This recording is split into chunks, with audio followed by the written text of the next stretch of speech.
What's up, y'all? It's your boy Tobias, and welcome back to my channel. And today I'm finna show y'all how I make my seafood lovers stuffed shells. Now, be it for the holiday or whether you're trying to impress somebody, this one right here is gonna be the one you want. So get your pen and paper, cause we finna cook.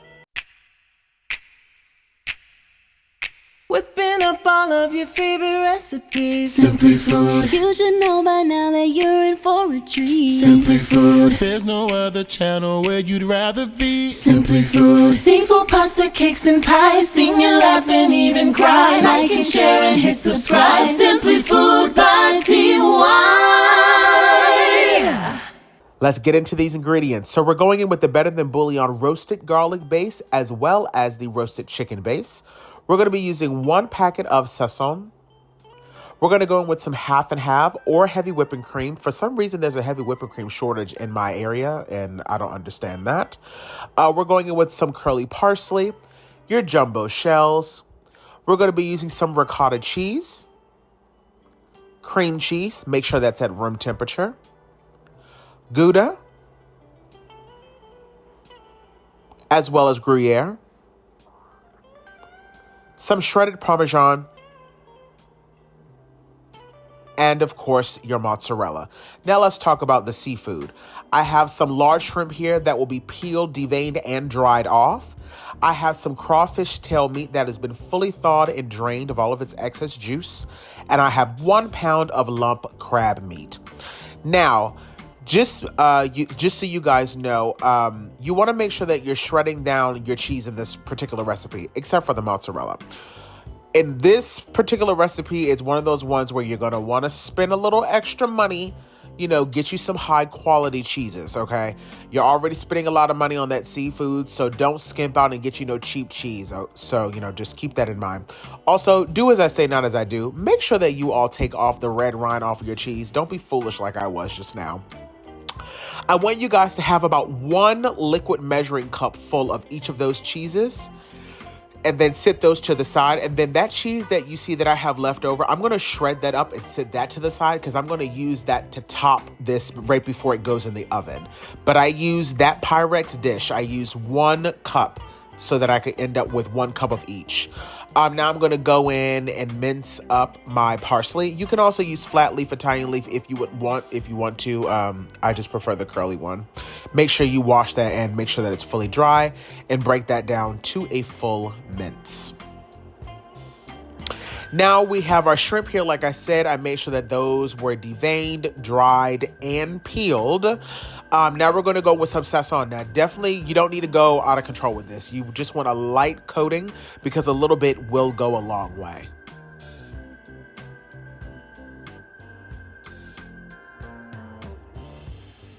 Now let's add in some flavor. We're going to go in with just a little bit of spike.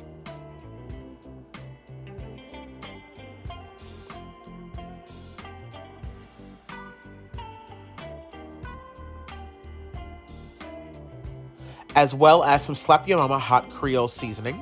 Now, just so you know, this is not going to make your shrimp spicy at all because I'm not being very heavy-handed. And as you can see, I'm also only seasoning 1 side. And some black pepper as well. And then just give that a little mix around, and that's all you need. Trust me, you guys, don't go out of control, adding in too many seasonings. Yes, we'll be adding in Old Bay, but at a later stage, okay? So let's move over to the stovetop because now we're ready to cook. So I'm going to be using the Land O'Lakes garlic and herb butter. You can use whatever type of garlic and herb butter you find. I use roughly about 2.5 tablespoons worth. I'm going to melt that down, and then I'm going to go ahead and add in my shrimp once this butter is fully melted down. Now that we have our butter nice and melted down, we can go on ahead and add in those delicious shrimp. You want to go ahead and get those kind of spread out a bit so that they can lay nice and flat. And then once they're nice and flat, just make sure you have that temperature on about a medium high and just leave them alone. Don't go mixing them around because you want to get a little bit of a char on each side of your shrimp. Now that these have been cooking on one side for roughly about minute to 2 minutes or so. As you can see, we're starting to get some really nice coloring on some of them. So I'm going to continue to do that. Once all of your shrimp are fully cooked, you're going to transfer them over to a cutting board, but make sure that you turn the heat off of this pan, but do not wash out that pan because we're going to come back to that pan later on.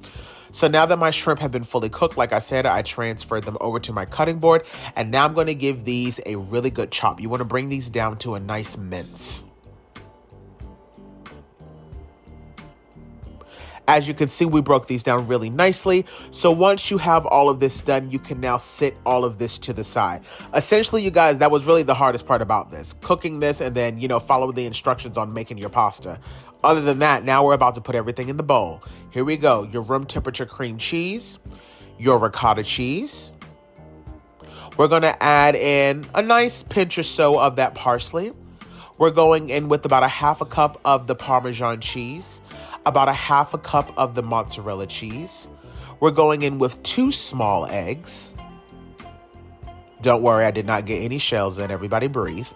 Give this a good mix around, because what you don't want to do is go too rough with mixing once you start to add in the seafood. So give this a mix first, and then we'll go ahead and add in the seafood in a few moments.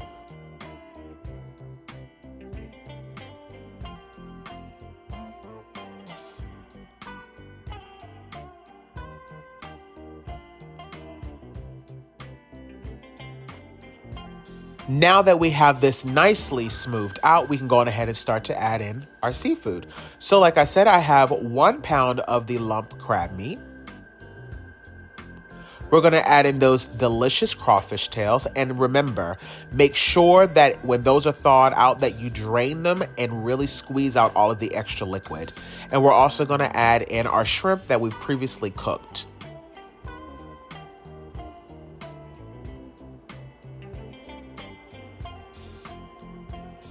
And now we can go on ahead and just give this a mix together. And like I said, you don't want to be too rough.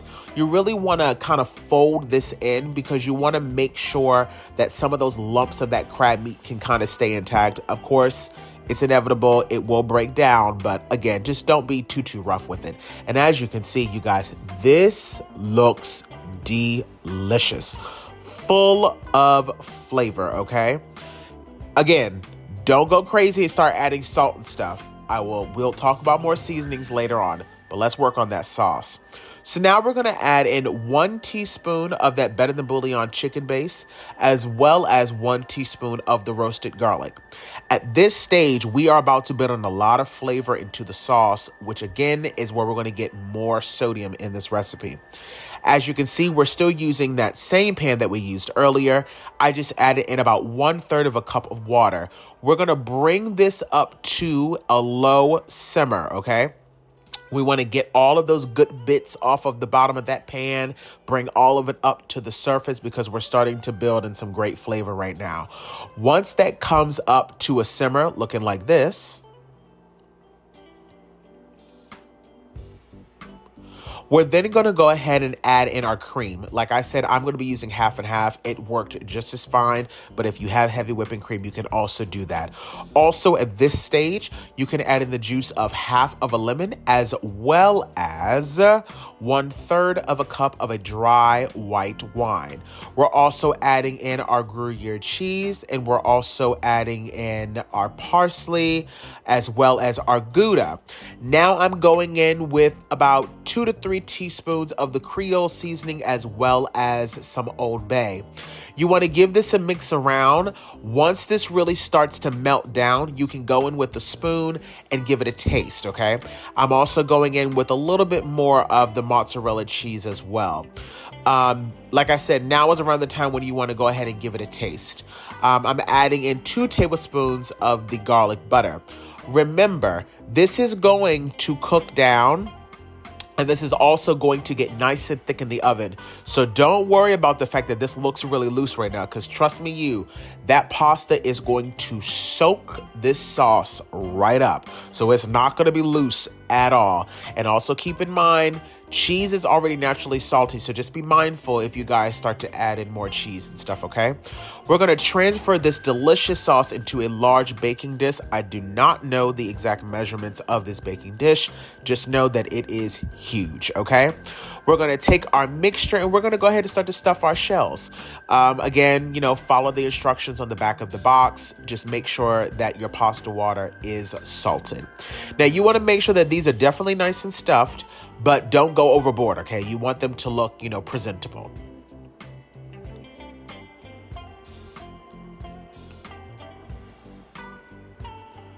As you can see, that looks absolutely delicious. And of course, now you're just gonna start to line them up in the bottom of this pan. You wanna make sure that you have your oven preheated to 350 degrees, you guys. This is not gonna take that much longer. So now that we pretty much have all of our lovely shells stuffed in this baking dish, we're gonna go ahead now and get ready to top it with our cheese. So the first layer is going to be the mozzarella cheese. Then out of the mozzarella cheese, as I stated earlier, you had some of that leftover cheese from the Gruyere and from the Gouda. You're also gonna shred that on there. You're gonna put this in the oven at 350 degrees for about 35 to 40 minutes or until it is golden brown. And in no time flat, you are going to pull out a masterpiece. And here is that delicious money shot. My God, on today. Baby, this is everything.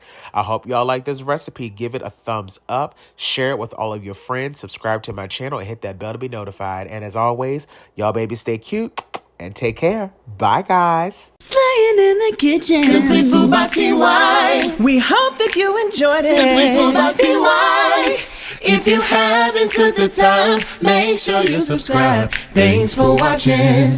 Thanks for watching. Thanks for watching Simply Food.